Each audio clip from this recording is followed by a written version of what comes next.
In previous videos, we've talked about the dramatic turnaround in the 4th century in terms of how Christianity was treated in the Roman Empire. As you enter into the 4th century, it's persecuted by Diocletian. But then Constantine takes power. He's sympathetic to the Christians. He even convenes them in order to unify the Christians, to have a more unified sense of what it means to be Christian, in order to settle things like the Arian controversy. And he converts himself to Christianity. And as we exit the 4th century, you have Theodosius, who makes Christianity the official religion of the Roman Empire, and then begins to persecute other religions. Now, what we're going to do in this video is continue the narrative. And in particular, we're going to see how there's an evolution between the church in the West and the church in the East. In previous videos, we already talk about how the Roman Empire itself is initially administered between West and East, and then that administration becomes more and more formal. Theodosius is the last emperor to truly rule both halves. They start getting ruled separately. And as you get into the latter half of the 5th century, the Western Empire itself falls to Germanic conquerors.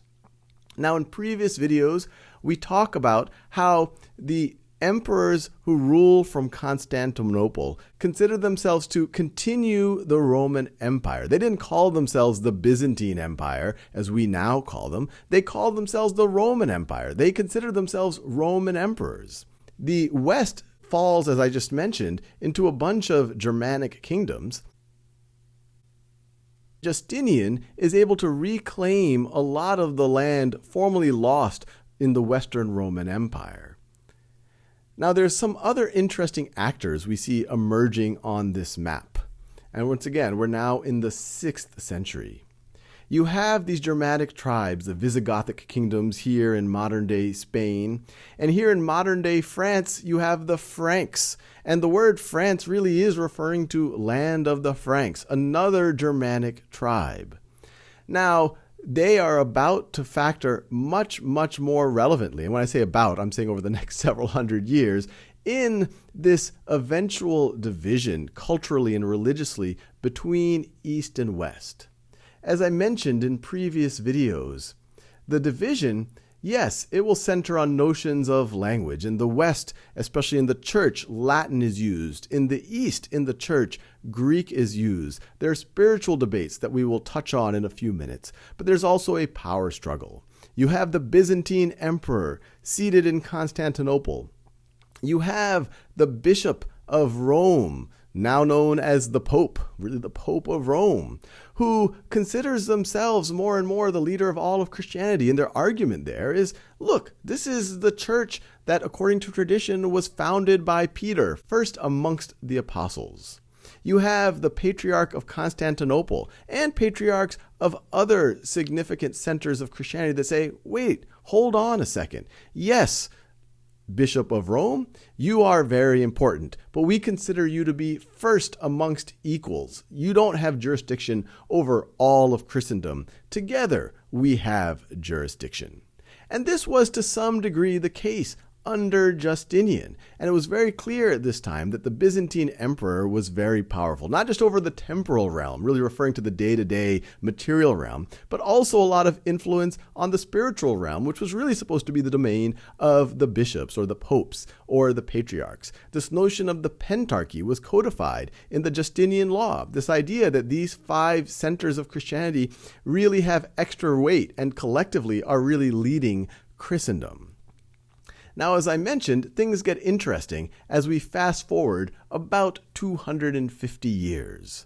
So let's go to the year 800.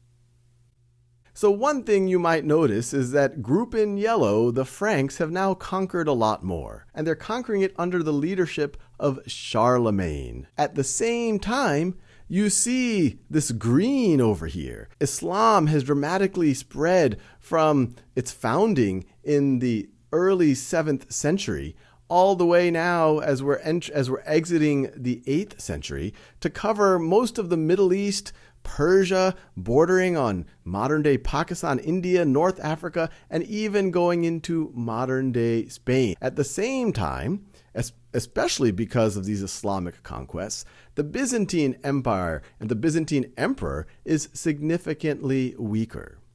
So you can imagine the Pope in Rome here saying, well, who's going to protect me, especially from my political enemies? Now, Charlemagne considers himself something of a protector of Christianity, and Pope Leo III goes to him for protection, and Charlemagne is able to actually provide it. And in exchange, or perhaps in thanks for that, the Pope crowns Charlemagne as Holy Roman Emperor. Now, what's significant about this is it really introduces a fourth actor here, because the title Holy Roman Emperor was intentionally given to say, look, now you, Charlemagne, you are the heir to the grandeur of Rome. You are the heir to the Roman emperors.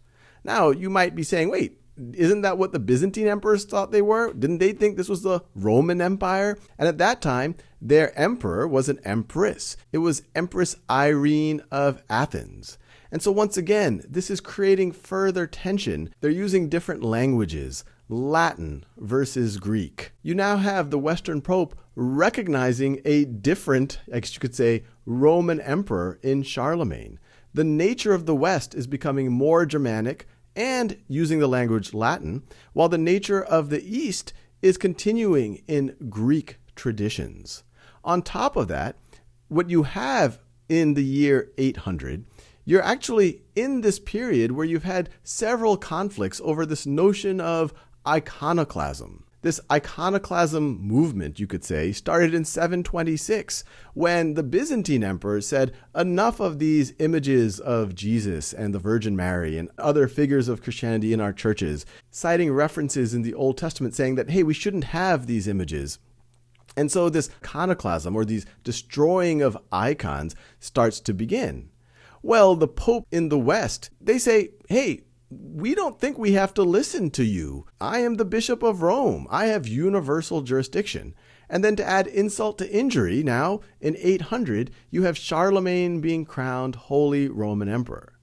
Now, a thread further running through this is something that we talked about in a previous video, this notion of filoque, where in 381, the Council of Constantinople, they augment the Nicene Creed, where they say, and we believe in the Holy Spirit, the Lord and giver of life, who proceeds from the Father.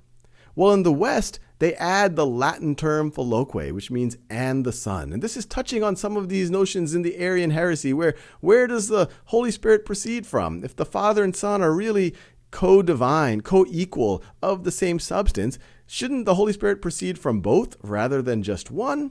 While those in the East said, hey, this isn't what we agreed to. While those in the West say, hey, we don't think it's so important that you agree to things because we have the seat at Rome, the seat that was established by Peter.